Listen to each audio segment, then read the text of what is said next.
Hey welcome back to knowledge soup UPSC. मैं हूं आयुष और हम लोग यहां डिस्कस कर रहे हैं इंडियन पॉलिटी। लास्ट सेशन में हमने salient features of the constitution को कवर कर लिया।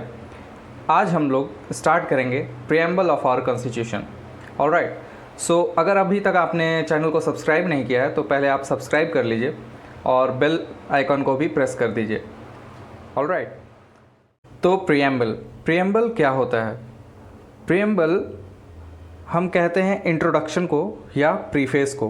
तो जब हमने हमारा कॉन्स्टिट्यूशन पूरा बना लिया तो हमें ज़रूरत पड़ी एक ऐसे डॉक्यूमेंट की जिसमें उसका सार पता चले, उसकी पूरी समरी पता चले कि एक्चुअली में हम क्या लॉ बनाना चाह रहे हैं, किस पर्पस से हमने ये कॉन्स्टिट्यूशन बनाया है, उसका मेन सोल क्या है। तो उसके लिए हमने क्या फिर बनाया? प्रीएम्बल को लिखा गया। पूरे कॉन्स्टिट्यूशन को बनने के बाद फिर प्रीएम्बल को बनाया गया और इंट्रोड्यूस किया गया। ऑलराइट, सो यहाँ आप देख सकते हैं ये है हमारा प्रीएम्बल और इसको पहले हम लोग एक बार रीड करते हैं। तो हमारा प्रीएम्बल कुछ इस प्रकार से है। We the people of India, मतलब हम लोग, जो हम भारत के नागरिक हैं वो लोग, तो हमने खुद को ये चीज़ दिया है, ये कॉन्स्टिट्यूशन हमने खुद को दिया है, खुद से। ऑलराइट, तो रीड करते हैं आगे।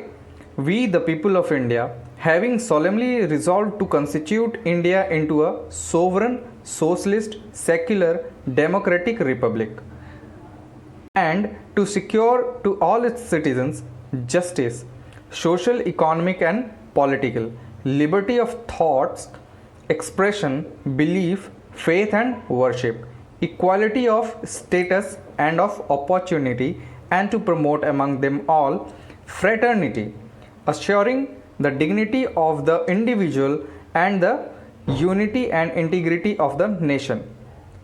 In our Constituent Assembly, this 26th day of November 1949, do hereby adopt, enact and give to ourselves this Constitution.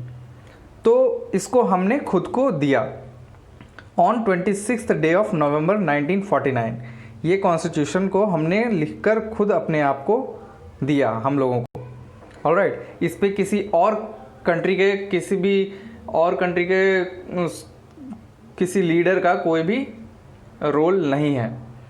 Alright, तो इससे हमें क्या पता चलता है कि जो कॉन्स्टिट्यूशन है हमारा, उसकी अथॉरिटी कहाँ से आती है? तो वो आती है पीपल ऑफ इंडिया से, जो हमारे भारत के नागरिक हैं, उससे इसको ये अथॉरिटी मिलती है। ऑलराइट, फिर क्या 42nd कॉन्स्टिट्यूशनल अमेंडमेंट एक्ट से 1976 के, इसमें कुछ बदलाव किए गए। इसमें 3 वर्ड्स ऐड किए गए। कौन कौन से वर्ड थे वो? Socialist, secular and integrity. Alright, ये जो सारे कीवर्ड्स हैं ना, ये सब मैं आगे एक्सप्लेन करूँगा डिटेल में। ऑलराइट, ये सारे कीवर्ड्स हम लोग डिटेल में देखेंगे। ऑलराइट, सो डेमोक्रेटिक का मतलब क्या होता है? हमारी कंट्री डेमोक्रेटिक है। तो डेमोक्रेटिक 2 तरीके की होती है, डायरेक्ट एंड इनडायरेक्ट। हमारी जो है इनडायरेक्ट है। ये सब चीज़ मैं डिटेल में आगे बताऊंगा। ऑलराइट, हम एक रिपब्लिक हैं। कैसे रिपब्लिक हैं? तो हमारे यहाँ हेड ऑफ द स्टेट कौन है? प्रेसिडेंट है, इलेक्टेड हेड। ऑलराइट, एंड जो जस्टिस वर्ड है, कीवर्ड जस्टिस, ऑलराइट, ये लिया गया था रशियन रिवॉल्यूशन से इन 1917। ऑलराइट, 1917 में रशियन रिवॉल्यूशन से ये चीज़ ली गई थी हमारे प्रीएम्बल में। फिर जो कीवर्ड है हमारे पास वो है लिबर्टी, इक्वालिटी एंड फ्रैटर्निटी। ये फ्रेंच रिवॉल्यूशन से आया था। 1789 टू 99 चली थी ये फ्रेंच रिवॉल्यूशन, और उससे लिया गया था liberty, equality and fraternity. Alright, and the next point is, जो हमारा प्रीएम्बल है वो पॉलिटिकल, मोरल और रिलीजियस, इस फिलॉसफी को बेसिकली फॉलो करता है। Alright, political, moral and religious, ये फिलॉसफी को, ये वैल्यूज़ को ये फॉलो करता है। ऑलराइट, फिर इसमें 2 चीज़ें और हैं कि जो बेरूबेरी यूनियन केस 1960 का था, उसमें सुप्रीम कोर्ट ने कहा था कि प्रीएम्बल एक पार्ट नहीं है कॉन्स्टिट्यूशन का। लेकिन इस वर्डिक्ट को, केशव नंदा भारती केस इन 1973, इसको सुप्रीम कोर्ट ने बदल के, इस वर्डिक्ट को बदल के क्या कहा कि नहीं, प्रीएम्बल जो है वो एक इंटीग्रल पार्ट है कॉन्स्टिट्यूशन का। और फिर इसके बाद ही वो वर्डिक्ट देने के बाद ही ये किया गया कि आप कॉन्स्टिट्यूशन को भी अमेंड कर सकते हैं अंडर आर्टिकल 368। ऑलराइट, तो ये सब हम लोग डिटेल में देखेंगे, ये बस आपके जानने के लिए अभी मैंने यहाँ पे बोला है। ऑलराइट, सो नेक्स्ट हम लोग आगे बढ़ते हैं, डिस्कस करेंगे जो भी सारे कीवर्ड्स यूज़ किए गए हैं हमारे प्रियम्बल में। तो हमारा पहला कीवर्ड है सोवरन। सोवरन का क्या मतलब होता है? सोवरन मतलब क्या, हम लोग इससे क्या समझ सकते हैं? तो इसका मतलब है कि इंडिया जो है वो किसी और कंट्री पे डिपेंडेंट नहीं है, ना ही किसी इस भी कंट्री अदर नेशन का ये डोमिनियन है। ऑलराइट, इंडिया एक इंडिपेंडेंट स्टेट है, ये सारा डिसीजन खुद से ले सकती है, इसकी अपनी फॉरेन पॉलिसी है। ऑलराइट, सो इसलिए हम कहते हैं कि इंडिया एक सॉवरन स्टेट है, कोई भी अथॉरिटी हमारे ऊपर नहीं है। हम लोग जो चाहते हैं अपनी पॉलिसीज़ वैसे ही फ्रेम करते हैं। हमारी फॉरेन पॉलिसीज़, हमारा इंटरनल मैटर्स के लिए जो भी पॉलिसी होती है वो हमारी खुद की होती है। तो इसी को हम लोग सोवरन से रिप्रेजेंट करते हैं। ऑलराइट, और आगे क्या है कि इन 1949 जो है इंडिया डिक्लेयर करता है कि वो एक फुल मेंबरशिप है उसके पास कॉमनवेल्थ ऑफ नेशंस का, और वो ब्रिटिश क्राउन को head of the commonwealth accept करते हैं इंडिया। ऑलराइट, लेकिन इसका ये मतलब कहीं से भी नहीं है कि इंडिया की सॉवरेंटी इससे कहीं भी हर्ट होगी, किसी भी तरह से अफेक्टेड होगी। वो लोग कोई भी रूल्स और लॉ हमारे ऊपर इम्पोज नहीं कर सकते हैं। ऑलराइट, और हम एक सोवरन कंट्री हैं, सोवरन स्टेट हैं, इससे हमें क्या पावर मिलती है कि हम लोग किसी भी फॉरेन टेरिटरी को एक्वायर कर सकते हैं और उसके किसी पार्ट को सीड कर सकते हैं, ले सकते हैं in favour of foreign state. अगर वो स्टेट चाहे तो हम उसको सीड कर सकते हैं या एक्वायर कर सकते हैं किसी भी फॉरेन टेरिटरी को। ऑलराइट, नेक्स्ट हम लोग देखेंगे अगली कीवर्ड जो है हमारी सोशलिस्ट। हम लोग एक सोशलिस्ट कंट्री हैं। ऑलराइट, लेकिन होता क्या है कि ये जो वर्ड है ये 42nd constitutional amendment act of 1976 इससे ये टर्म को इंट्रोड्यूस किया जाता है प्रियम्बल में। बट अगर आप हमारे कॉन्स्टिट्यूशन को देखें तो उसमें जो सोशलिस्ट नेचर है, सोशलिस्ट कंटेंट है, वो पहले से ही था, क्योंकि हमारे पास जो directive principles of state policies थी उसमें जो भी सारे गांधीयन प्रिंसिपल्स थे वो आप अगर उसको स्टडी करिएगा तो आपको पता चलेगा कि हम लोग सोशलिस्टिक इनहेरेंटली वो चीज़ हमारे कॉन्स्टिट्यूशन में लिखा हुआ था, एक्सप्लिसिटली हमने इसको प्रियम्बल में मेंशन किया।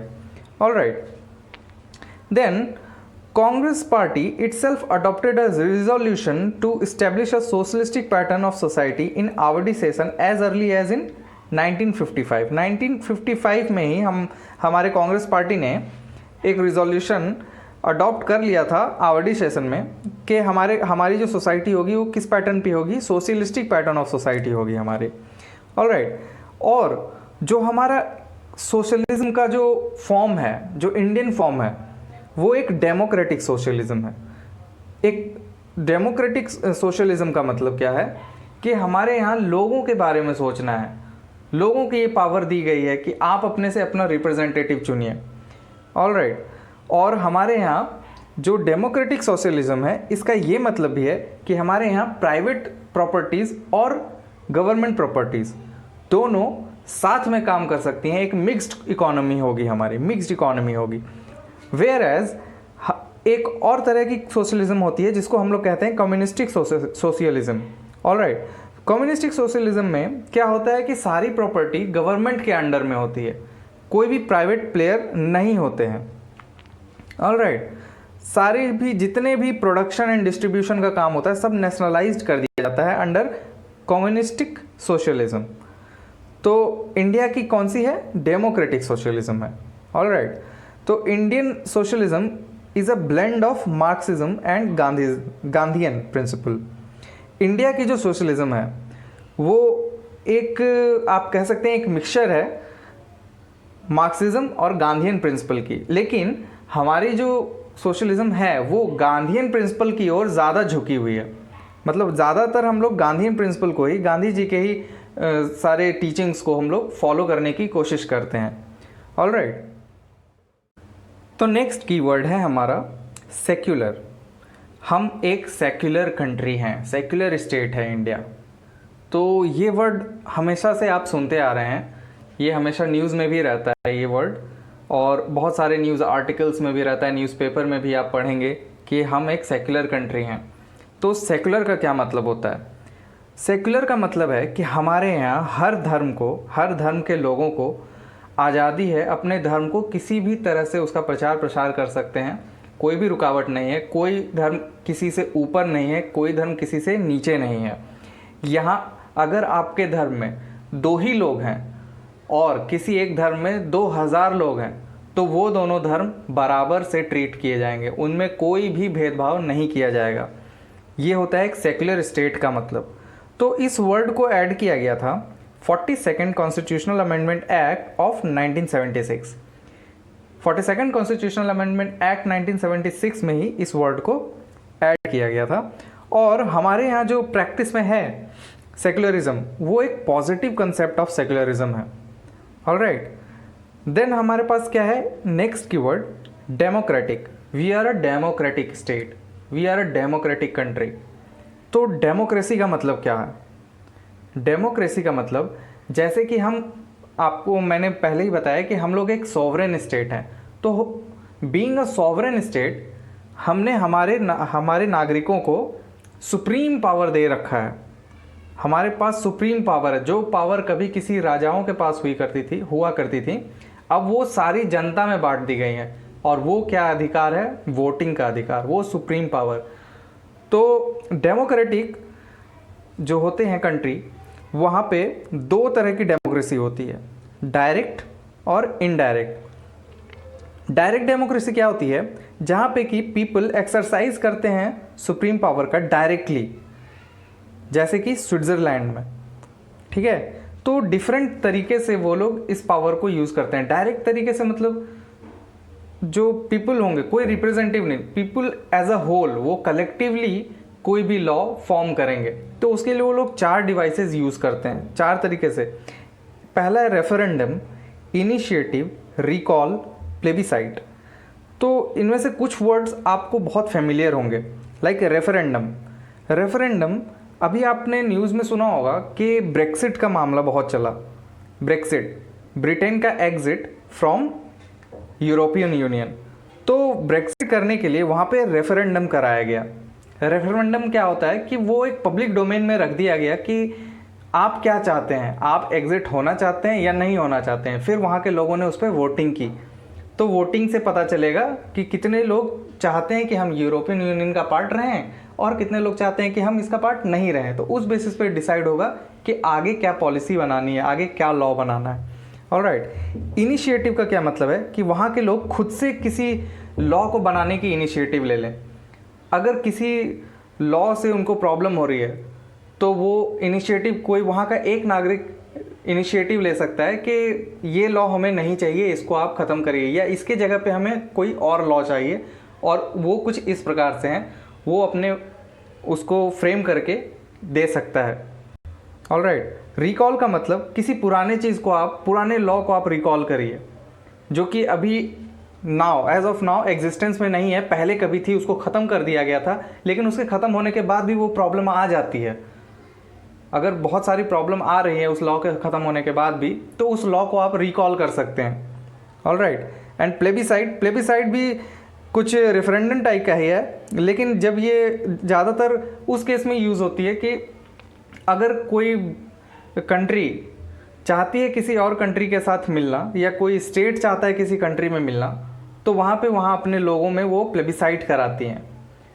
उनसे पूछा जाता है कि क्या आप चाहते हैं कि हम इस कंट्री के साथ मिल जाएं, तो उस केस में प्लेबिसाइट कराई जाती है। ऑलराइट, इनडायरेक्ट डेमोक्रेसी, दूसरी जो डेमोक्रेसी होती है वो इनडायरेक्ट डेमोक्रेसी होती है, जो हमारे यहाँ है। इनडायरेक्ट डेमोक्रेसी क्या होती है? इसमें जो रिप्रेजेंटेटिव्स हैं वो लोगों के द्वारा चुने जाते हैं, जो कि सुप्रीम पावर को एक्सरसाइज करते हैं। उनके पास सारी पावर्स होती हैं, वो लॉ मेक करेंगे हमारे लिए। ऑलराइट, तो उसे कहते हैं हम लोग इनडायरेक्ट डेमोक्रेसी, और हमारे यहाँ क्या है? इनडायरेक्ट डेमोक्रेसी ही है। तो इस डेमोक्रेसी को हम लोग इस नाम से भी जानते हैं, रिप्रेजेंटेटिव डेमोक्रेसी के नाम से भी जानते हैं, क्योंकि इसमें रिप्रेजेंटेटिव चुन के आते हैं बाय द पीपल। ऑलराइट, तो जो ये रिप्रेजेंटेटिव डेमोक्रेसी है ये भी दो तरीके की होती है, पार्लियामेंट्री और प्रेसिडेंशियल। तो इससे आपको समझ में आ ही गया होगा कि हमारे यहाँ कौन सी है। हमारे यहाँ है रिप्रेजेंटेटिव पार्लियामेंट्री डेमोक्रेसी, यूएसए में है प्रेसिडेंशियल डेमोक्रेसी। ऑलराइट, सो हमारे यहाँ क्या है, पार्लियामेंट्री डेमोक्रेसी।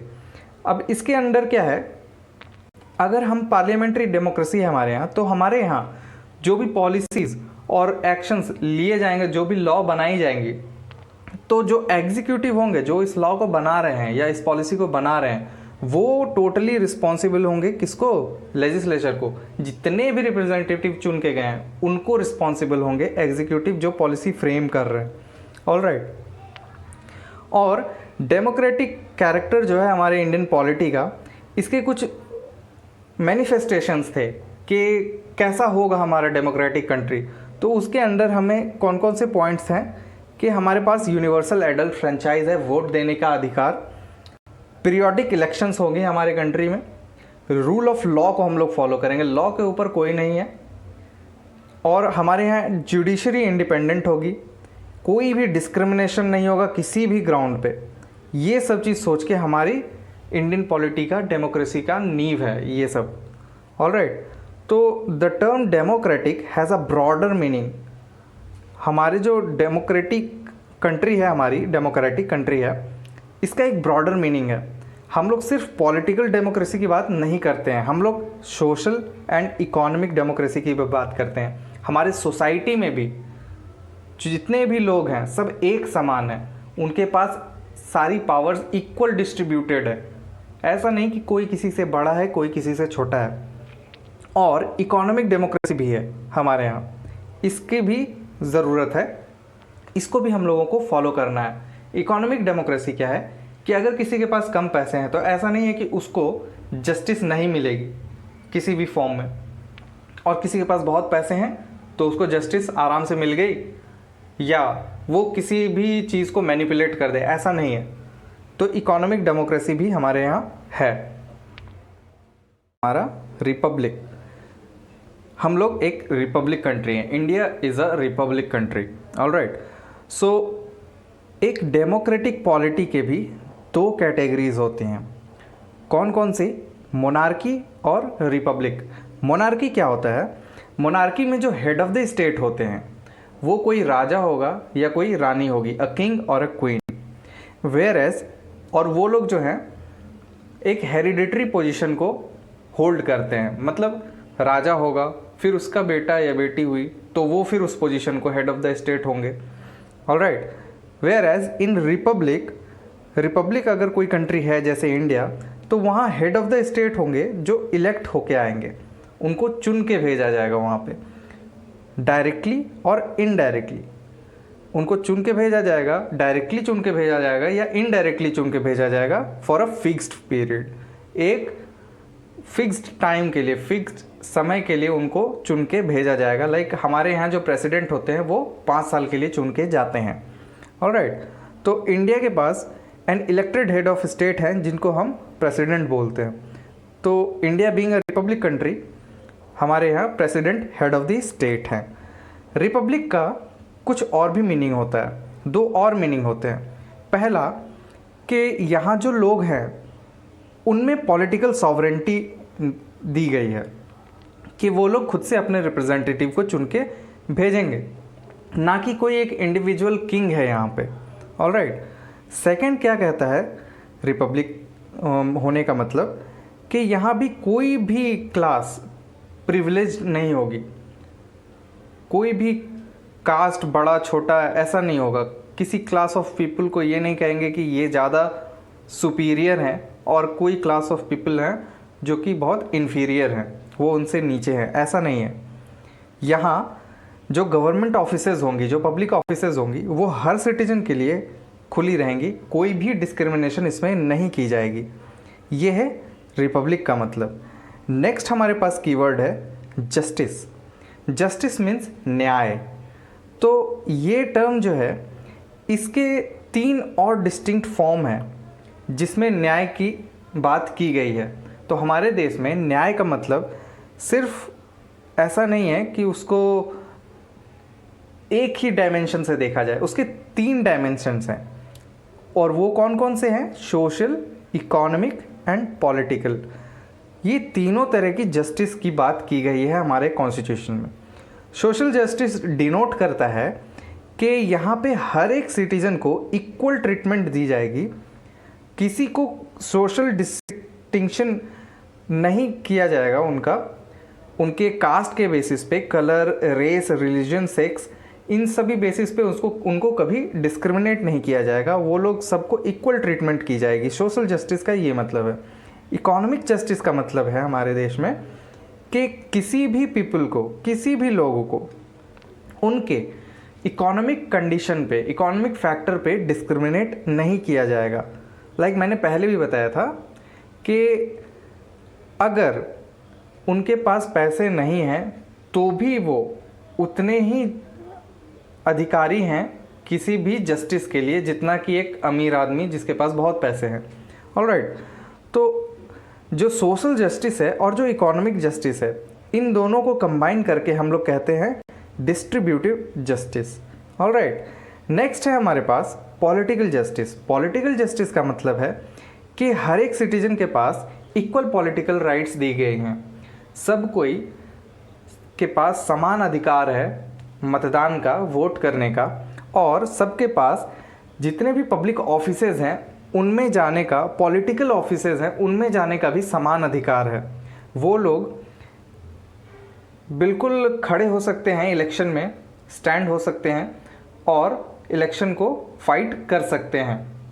ऑलराइट, किसी भी बेसिस पे उनको डिस्क्रिमिनेट नहीं किया जाएगा और उनकी जो वॉइस होगी इक्वल होगी इन द गवर्नमेंट में उनकी भी आवाज़ उतनी ही सुनी जाएगी। एक जो ऐसे ग्रुप ऑफ पीपल जिनकी आप कह सकते हो कि उनकी क्वांटिटी कम है, उनकी पॉपुलेशन कम है, लेकिन उनकी वॉइस उसी बराबर होगी जितनी कि एक लार्ज पॉपुलेशन वाली कम्युनिटी की है। ऑलराइट, ये है पॉलिटिकल जस्टिस जिसकी बात हमारा कॉन्स्टिट्यूशन करता है। तो ये जो आइडियल्स हैं social, economic and political justice, ये लिया गया था 1917 में हुए रशियन रिवॉल्यूशन से। ऑलराइट, लिबर्टी का मतलब क्या होता है कि अगर कोई व्यक्ति है तो उसे पूरी आज़ादी है, वो उस पर कोई रोक टोक नहीं है, वो चाहे तो कुछ भी कर सकता है, कहीं भी जाके कोई भी रोज़गार कर सकता है, कोई भी काम कर सकता है। तो ये चीज़ है जो लिबर्टी दी गई है हमारे कॉन्स्टिट्यूशन में हमें। और लिबर्टी में एक और चीज़ इंक्लूड होती है कि अगर वो कुछ करना चाहता है तो उसे एक लेवल प्लेइंग फील्ड मिले, तो वो अपॉर्चुनिटी उसको दी जाती है कि वो उसकी पर्सनल जो इंडिविजुअल पर्सनालिटी है वो डेवलप हो। ऑलराइट, तो यहाँ पे एक और भी बात है कि the preamble secures to all the citizens of India liberty of thought. Alright, तो जो प्रीएम्बल है वो कहता है कि जितने भी लोग हैं हमारे भारत के, उनको अधिकार है लिबर्टी ऑफ थॉट, सोचने की आज़ादी है। कुछ भी वो व्यक्ति कोई भी चीज़ एक्सप्रेस कर सकता है, उसकी आज़ादी है। किसी भी धर्म को मान सकता है, उसकी आज़ादी है। कुछ भी वो किसी भी गॉड को वर्शिप कर सकता है, उसकी आज़ादी है उसे।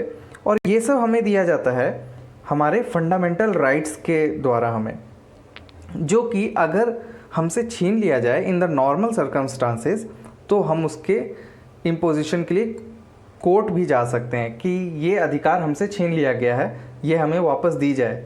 अगर ये अधिकार हमसे छीन लिया जाता है तो हम डायरेक्ट कोर्ट जा सकते हैं उसके खिलाफ। ऑलराइट, लेकिन ये जो लिबर्टी है, तो इतनी सारी लिबर्टी तो हमें दी गई है, इसका ये मतलब नहीं है कि हम लोग कुछ भी कर सकते हैं। जब भी बात हमारे नेशनल इंटीग्रिटी पे आएगी या नेशनल सिक्योरिटी की बात हो जाएगी, इंटरनल सिक्योरिटी और एक्सटर्नल सिक्योरिटी, तो ये लिबर्टी हमसे छीनी भी जा सकती है।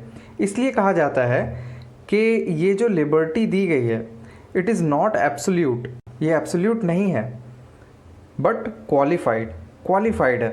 नॉर्मल सर्कमस्टांसेस में जब तक आप हमारे देश को, अपने देश को आप कोई नुकसान नहीं पहुंचा रहे हैं, चाहे आप कुछ बोलकर नुकसान पहुंचाए या किसी ऐसे काम से नुकसान पहुंचाए जिससे बहुत लोग अफेक्ट हो जाएं।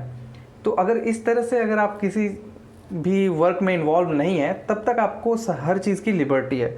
लेकिन जब भी बात आ जाती है इंटरनल डिस्टर्बेंसेस में, सिक्योरिटी की बात आ जाती है, नेशनल सिक्योरिटी की बात आ जाती है, तो वहाँ से आपकी ये लिबर्टी छीन ली जाती है।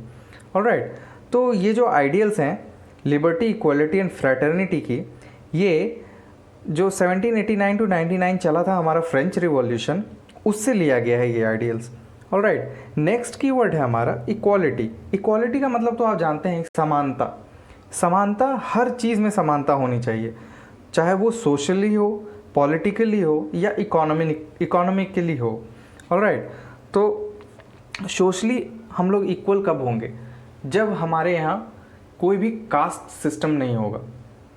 तो उसको ख़त्म करने की पूरी कोशिश की जाती है। हमारे कॉन्स्टिट्यूशन में जो भी आर्टिकल्स लिखे गए हैं, बनाए गए हैं, उसके द्वारा ये बताने की कोशिश की गई है कि हम लोग इस प्रैक्टिस को छोड़कर एक कॉमन, हम लोग ये सोच बनाएं कि हम लोग सब एक समान हैं, इक्वल हैं। ऑलराइट, फिर पॉलिटिकल इक्वालिटी की मतलब है कि सबको एक समान अधिकार है कि वो इलेक्शन लड़ सकते हैं, या वो सबको ही को अधिकार है वोटिंग का। ऑलराइट, इकोनॉमिक जो इक्वालिटी है वो भी कुछ इसी प्रकार से है कि सबको एक प्रॉपर जो एनवायरनमेंट है वो दिया जाए इकोनॉमिकली ग्रो करने का। ऑलराइट, तो जो स्पेशल प्रिविलेज है वो किसी को नहीं दी जाएगी सोसाइटी में किसी भी बेसिस पे, और सबको एक प्रॉपर एडिक्वेट अपॉर्चुनिटीज़ दी जाएगी विदाउट एनी डिस्क्रिमिनेशन। ये बात करता है इक्वालिटी। ऑलराइट, नेक्स्ट हमारे पास जो टर्म है, कीवर्ड है, वो है फ्रैटर्निटी। फ्रैटर्निटी का मतलब होता है ब्रदरहुड, मतलब भाईचारा।